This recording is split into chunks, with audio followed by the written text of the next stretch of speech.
السلام عليكم مرحبا بكم.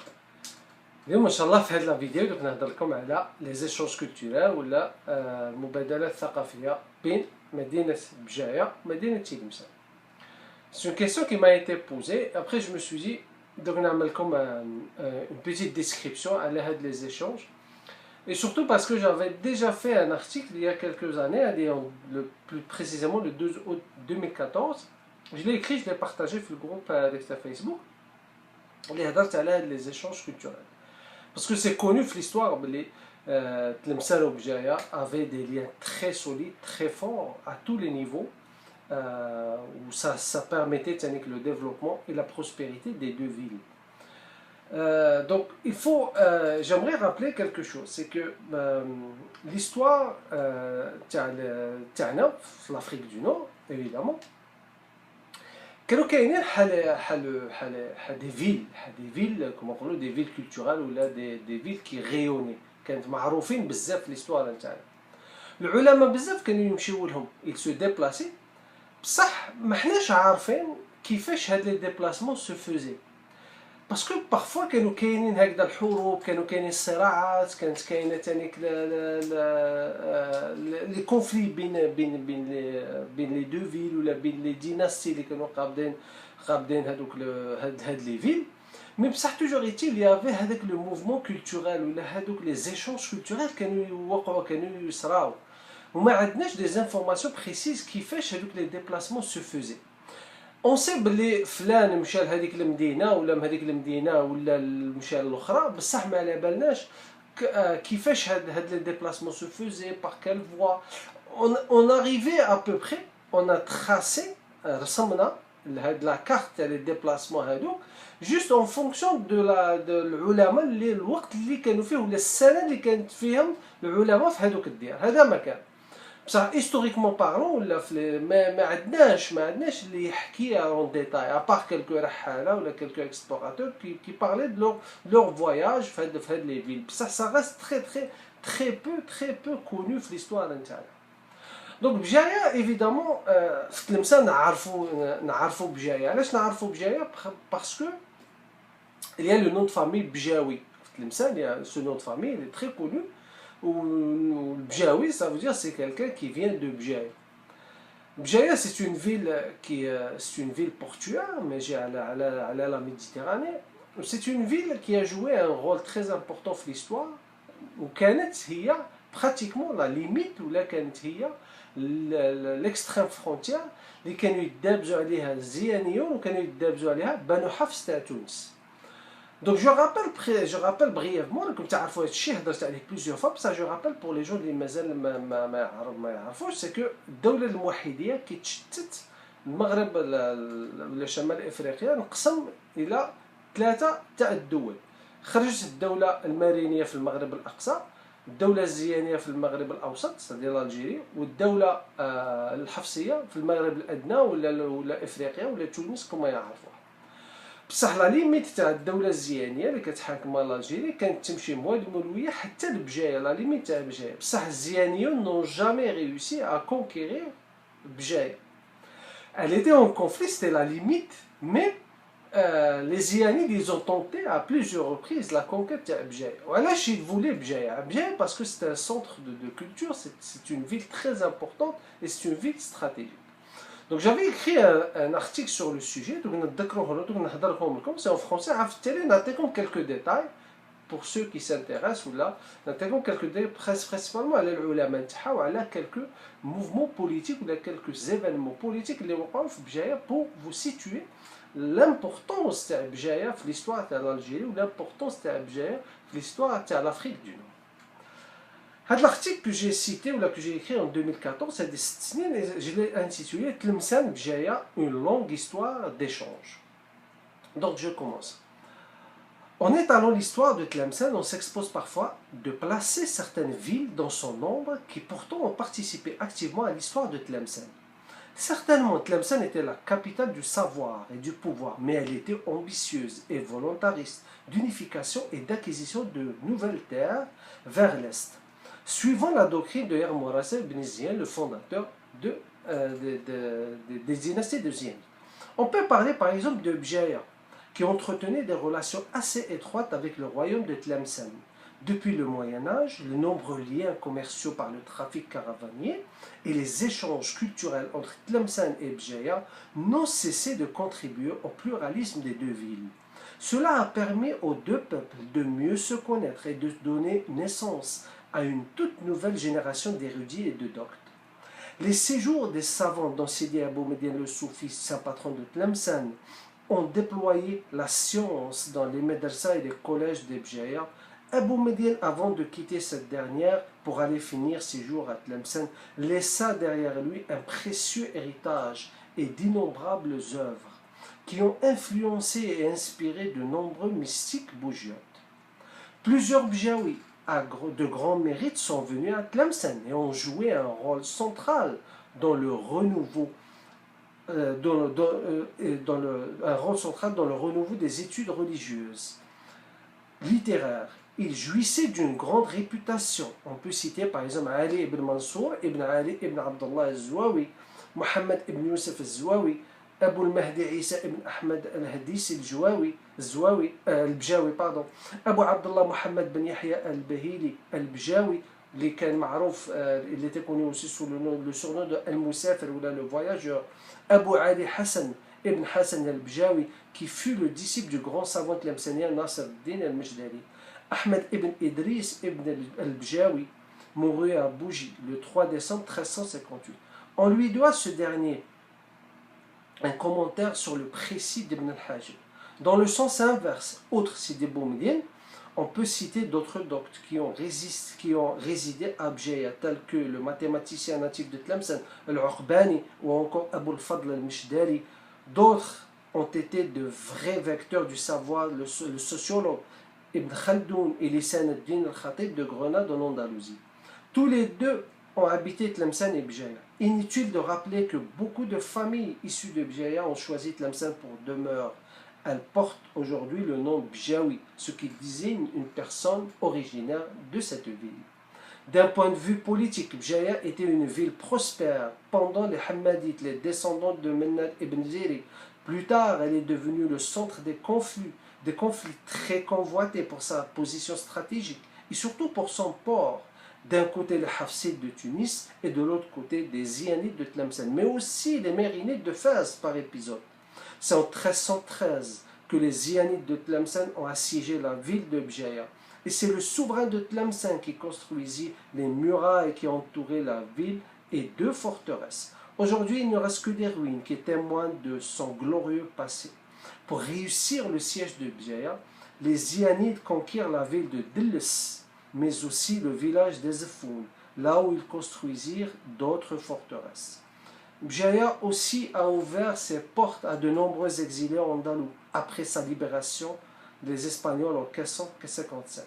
Des villages entiers dans les montagnes de la Kabylie ont été fondés par les Andalous. On peut citer le village de Ait Wendles dans la région d'Ezfoun. Ait Wendles qui veut dire les enfants d'Al-Andalus. Pour les noms, on peut citer la famille Ait Ali Andalus dans le village de Bnini, qui veut dire le fils d'Ali al-Andalusi. De plus, la majorité des villages kabyles qui portent des noms arabes ont été majoritairement fondés par des Morisques chassés de la péninsule ibérique. On peut citer Ain al-Hammam, Jama al-Sahrij. On peut dire donc que beaucoup d'habitants de la région de Kabylie et de Béjaïa, en particulier, leur ADN témoigne de leur origine andalouse. D'ailleurs, on peut facilement distinguer les ressemblances entre les villages kabyles et les villages blancs andalous, suspendus et éparpillés ici et là sur les sommets des montagnes comme celle des Ouawa. Donc, c'est un résumé. Je vous ai proposé un résumé sur l'histoire de cette ville. Bien sûr, on ne peut pas résumer une ville qui a prospéré au cours du Moyen-Âge et qui a laissé une empreinte très forte l'histoire de l'Algérie sur quelques lignes, évidemment. Mais j'aimerais revenir sur quelques passages de ce résumé pour vous donner plus de détails, évidemment. Alors, on a par exemple Bjaya. Bjaya, vous le savez que c'est une forme arabisée.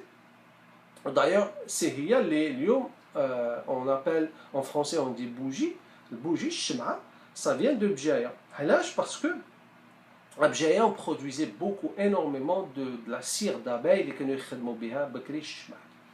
Bjaïa, c'est une ville qui a connu son expansion, c'est à l'image de l'Algérie quasiment, à l'image des villes côtières. Donc il y avait les tribus autochtones, les Phéniciens, après les Romains, les Byzantins, les musulmans. Mais elle a pris de l'expansion à partir du XIe siècle. XIe siècle, c'est-à-dire l'arrivée de la Dawla al-Hammadiyya. الدولة الحمادية elle avait une capitale c'était قلعة بنو حماد قلعة بنو حماد اللي كان اللي ماشية في المسيلة قلعة بنو حماد elle est inscrite في الباتريمون mondial de l'UNESCO في الجزائر عاود elle est devenue Bjaïa est devenue la deuxième capitale de cette dynastie. Les Hammadites sont des descendants des Sanhaja de Mennad ibn Ziri. Et l'un de ses fils de Mennad ibn Ziri s'appelait Boulourin ibn Ziri. Boulourin, c'est le fondateur d'Alger la Blanche. Ouldou, la descendance Tao, a fondé la dynastie des Hammadites. Hammadites, ils travaillaient par période, je dis bien par période, au compte des Fatimides, qui عاود استقلوا بوحدهم ولاو مستقلين الدولة الحمادية. Donc c'est à partir de là que Bjaïa un centre est devenu une ville d'une très grande importance pour l'Algérie. Alors, Bjaïa, elle avait plusieurs surnoms. Donc, elle était surnommée, on désignait avec la ville, parfois, l'Arabie, qu'on l'a Saldi ou la Nasseria. D'ailleurs, on a une très belle poésie, اللي ذكرها un poète de la période الحماديون اللي على الناصرية على بجاية وسم يقول دع العراق وبغداد وشامهما فالناصرية ماء مثلها بلدي بر وبحر وموج للعيون مسارح بأن عنها الهم والنكد بحيث الهوى والهواء الطلق مجتمعا حيث الغنى والمنى والعيشة الرغد. C'est vrai, c'est une très belle ville, Bjaïa, c'est magnifique. Moi, je l'ai visité il y a quelques années, mais c'est une très très belle ville, elle est très bien située, les montagnes. Avec Bladna Shabba, c'est à l'image de Bjaïa, notre pays, il est très beau. C'est très rare dans le monde de trouver un aussi beau pays que l'Algérie. عندك الصحراء عندك التل عندك الثلج عندك كل شيء بس ما كاين في الجزائر كاين. وبجاية c'est une ville agréable à vivre. كما نقولوا la vie est agréable فيها parce que ماجي على البحر وماجي ماشي بعيدة على الجبال دوك الهواء نقي. Donc c'est une ville اللي كامل العلماء اللي زاروها وكامل les grands les historiens كما ابن خلدون اللي سيد الخطيب اللي زاروها عجبتهم وحبوها وقعدوا فيها. Donc je vais vous donner plus de détails à la situation. Donc نبداو à peu près, donc comme je l'ai dit, cette الدولة الحمادية c'est Bjaïa, c'était la capitale. عاود كي جات الدولة المرابطية جات عاود حتى هي ضمتها كي الدولة المرابطية كي قضات على هاد الدويلات كامل اللي كانت خرجت في الجزائر من بعد سقوط الدولة الفاطمية في الجزائر برينسيبالمون. دونك دولة المرابطون ضمت كامل هاد لي بي.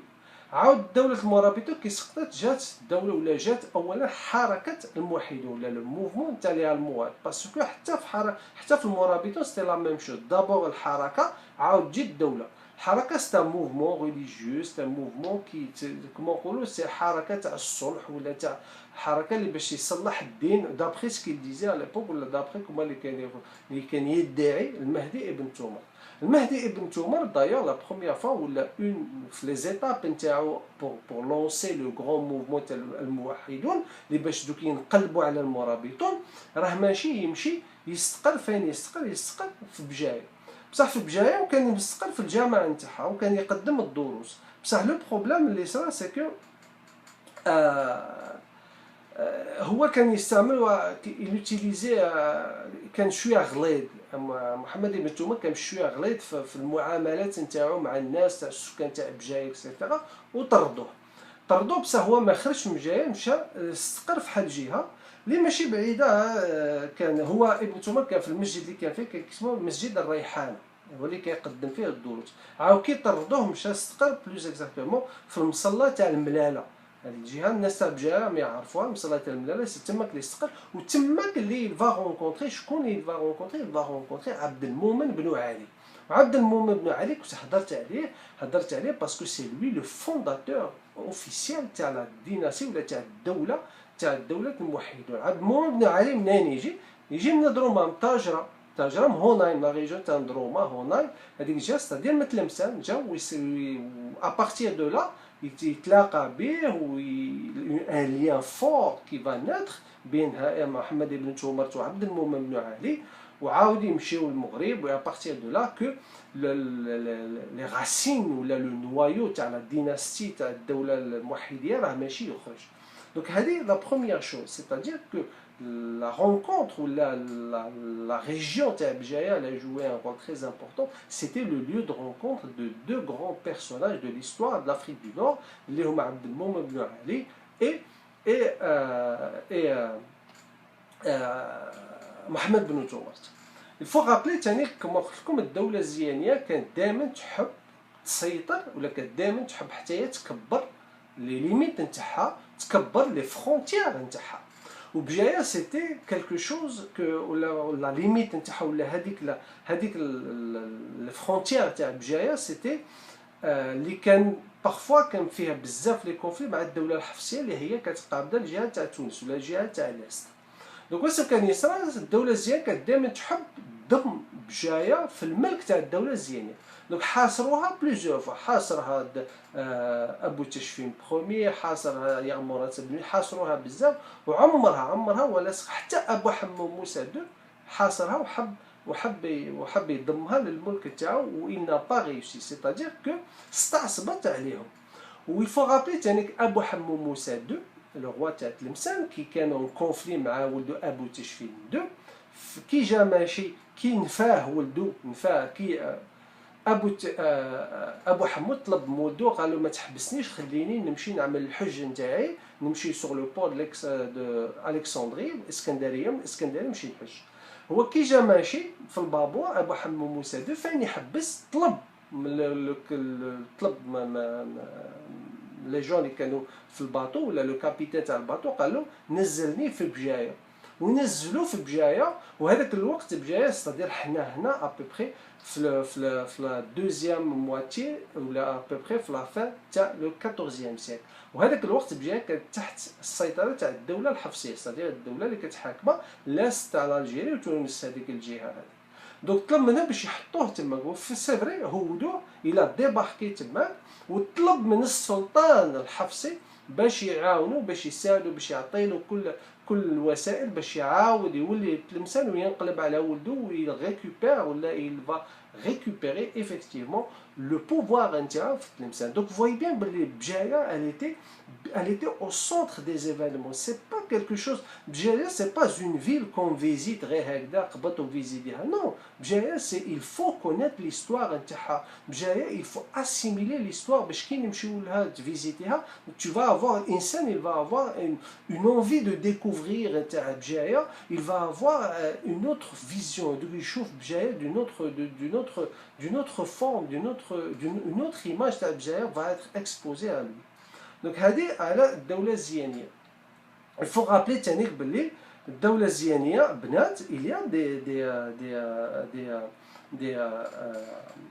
des vestiges, des ruines كما قلت لكم، des forteresses, des murailles تاع الدولة الزيانية اللي مازالوا موجودين اليوم في بجاية. وهادو سي دي ميراي هما اللي كانوا يبنيو في المويناج، سيتادير اون بيزي، هادوك اللي فيهم الثقب جي ديجا اكسبليكي، هادوك الحيوط هادوك الثقب هادوك يجيو من ليشافوداج ولا لو كوفراج اللي كانوا يعملوه بكري، هذا علاش سا فوزي دي ترو في لو ميور. دونك هادي اللي بناها وحده بناها une citadelle بنات en 1327، c'est-à-dire وقت ابو تشفين السلطان الزياني تاع تلمسان ابو تشفين بروميي. دونك هو واش يبني حصن ولا سيتي اون سيتادال وسماها بلوز اكزاكتومون تمزدك جيسبر جو برونونس بيان لو نو تمزدك. وهذا لو نو اللي عطاه لها هاد لا سيتادال باسكو il était obligé pour conquérir Bjaya, il était obligé à Boutchefin Ier de construire une citadelle pour attaquer Bjaya elle-même. Donc le nom c'est bon sur une autre citadelle. فين هاد la citadelle ولا هاد الحصن c'est bon من جهة مواد ملوية ووجدة. Donc en fait parce que comme je vous ai dit les limites تاع الدولة الزيانية كانت توصل حتى لتازا، تقريبا لتازا في المغرب واد ملوية. دونك تماك راه كاين حصن واحد اخر كي بورت لو ميم نو تمازدكت، كي بورت لو ميم نو كو الحصن اللي بناه ابو تشفين بروميير من جهة من جهة بجاية. Donc vous voyez bien là on a par exemple les deux points ou les deux citadelles, واحدة في l'extrême est تاع الدولة الزيانية وواحدة في l'extrême ouest تاع الدولة الزيانية. وهادو les deux citadelles elles portent le même nom اللي عطاهم لهم évidemment les rois زيانيين. Donc هذه على à peu près l'histoire de la ville. Bien sûr, je vous ai vraiment résumé, c'est très très court comme histoire. D'ailleurs, la France aussi, elle voulait absolument conquérir Bjaya, parce que Bjaya c'était une ville stratégique et un port d'une importance majeure. Donc on va parler un petit peu maintenant sur les savants. كي نهضروا على بجايه يجينا ايفيدامون شكون اللي يجينا سيدي بومدين اللي مدفون في تلمسان.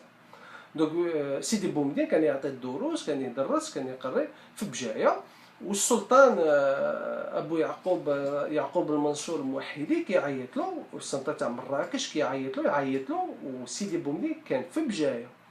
دونك من بجايه سيدي بومدين خرج كي وصل من جهه تلمسان اللي تماك اللي طاح مريض ومات في تلمسان.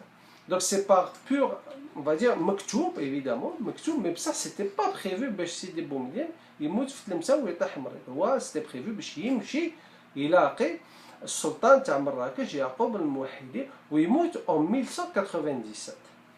1197 évidemment, juste après, Bjaya c'était un centre de soufisme. علاش تاع التصوف؟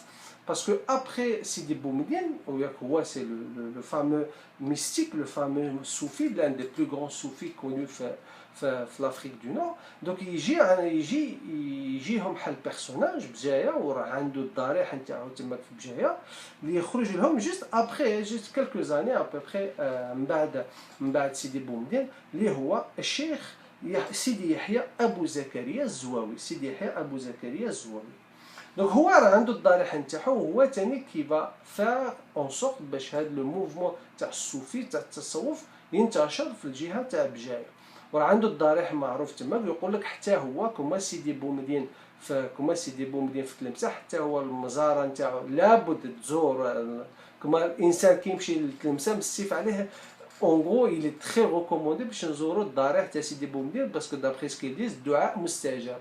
دونك سي لا ميم شوز في بجايه. يقول لك كي تمشي لبجايه لابد عليك باش تمشي تزور سيدي يحيى ابو زكريا الزواوي باسكو الدعاء نتاعو معروف. دونك حنا عندنا دابخي لي زانفورماسيون كونا كالكو زيشونج اللي وقعوا بين سيدي بومدين وبين Sidi Yahya Zouaoui. Il y avait quelques témoignages. On peut pas dire aujourd'hui il y avait quelques contacts بيناتهم. Là, il y a au moins كانوا en collaboration là ils communiquaient بيناتهم. C'est tout ce qu'on peut dire على Sidi Yahya Abou Zakaria Zouaoui. ويقول لك بجاية aussi. Donc c'était une très grande ville, le savoir. Vous connaissez le fameux savant italien, mathématicien Leonardo Fibonacci. C'est à peu près en 1170-1240. C'est à partir de Bjaya,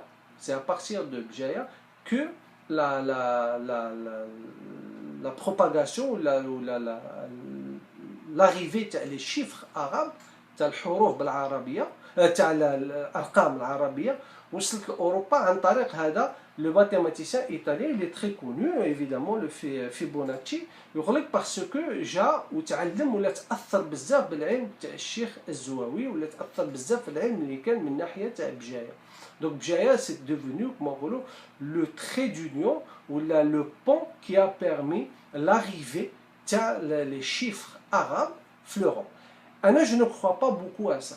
C'est une légende, parce que on oublie l'Andalousie où il y avait de très forts contacts entre l'Europe et le monde musulman, le monde arabe, peu importe, le côté de l'Andalousie. Donc je pense que moi c'est plutôt l'arrivée des chiffres arabes de l'Europe, c'est devenu plutôt du côté de l'Andalousie, mais ça ne concerne que mon point de vue. Donc هذا على سيدي يحيى أبو زكريا الزواوي.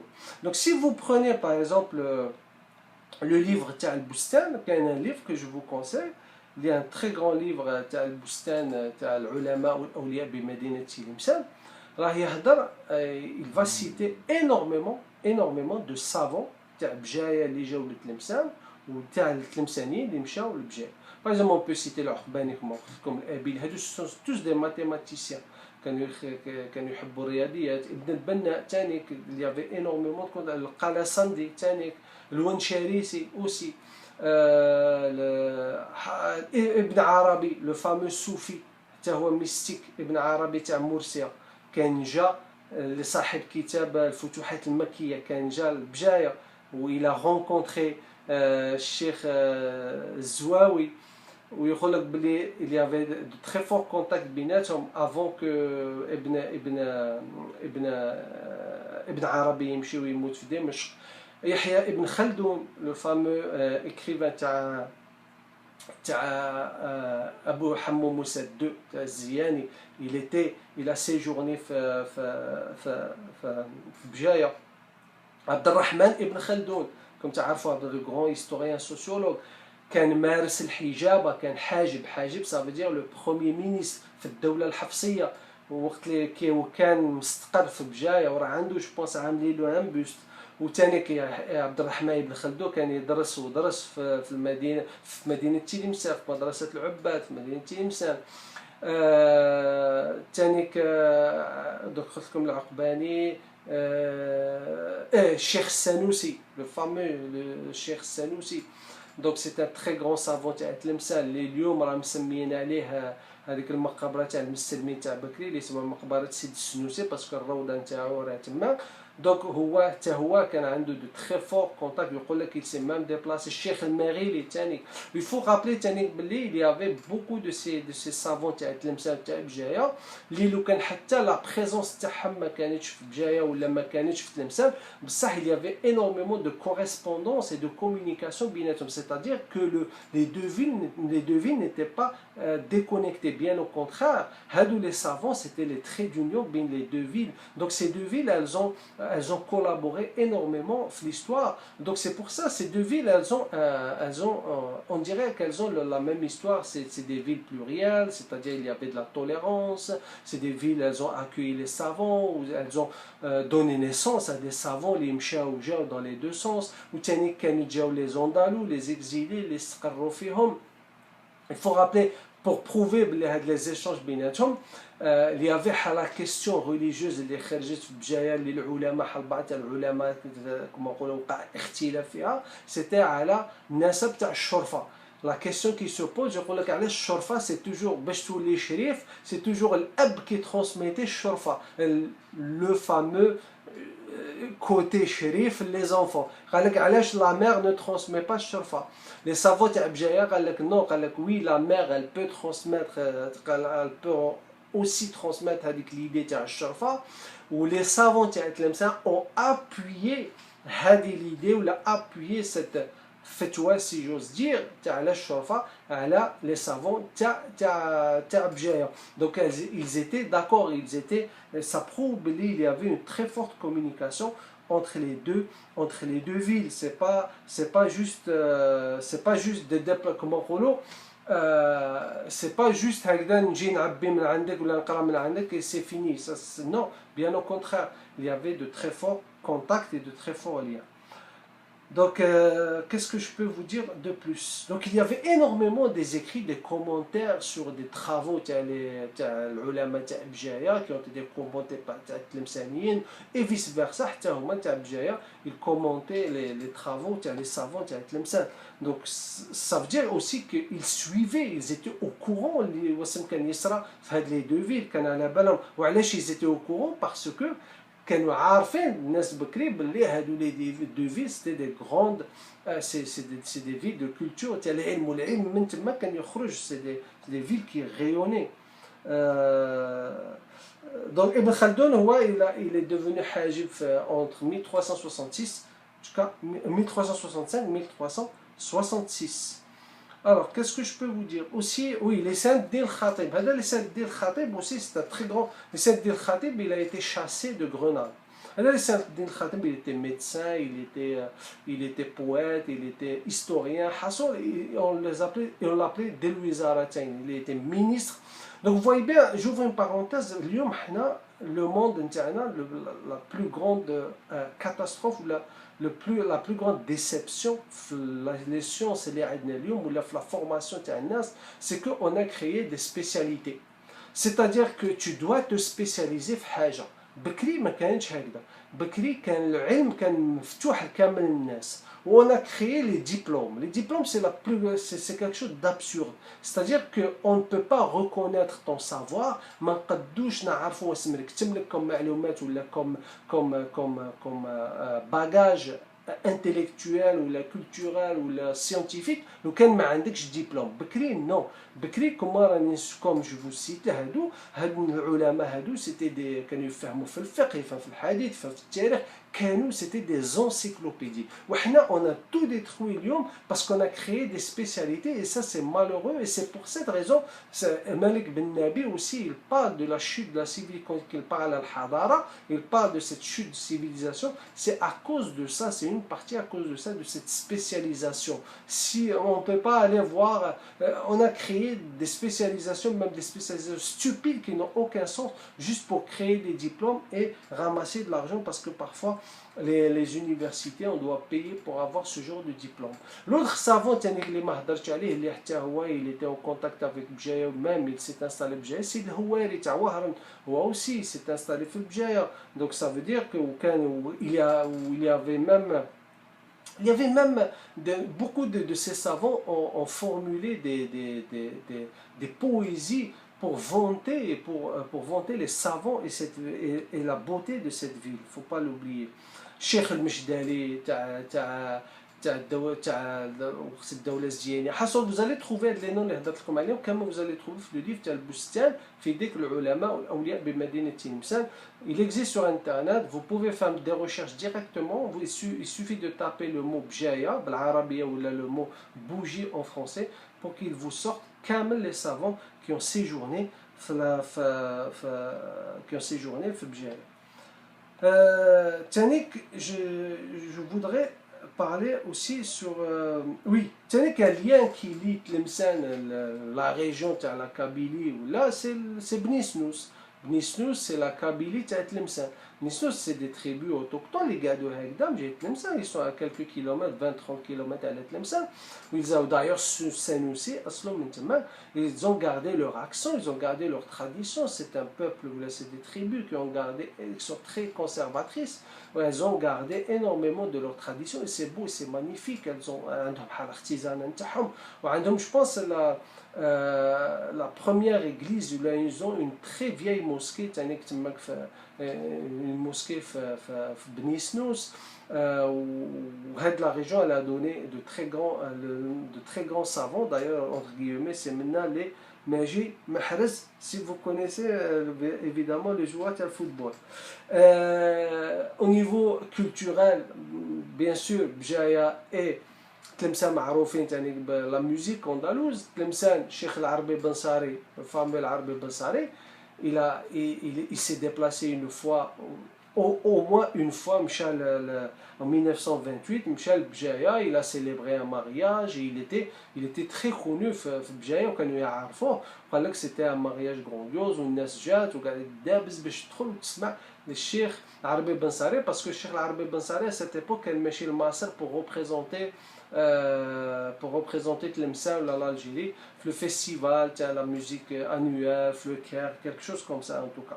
En tout cas, il y avait une cérémonie où là, il y avait un concert où il devait, Cheikh Al-Arbi Bansari, représenter la musique andalouse algérienne.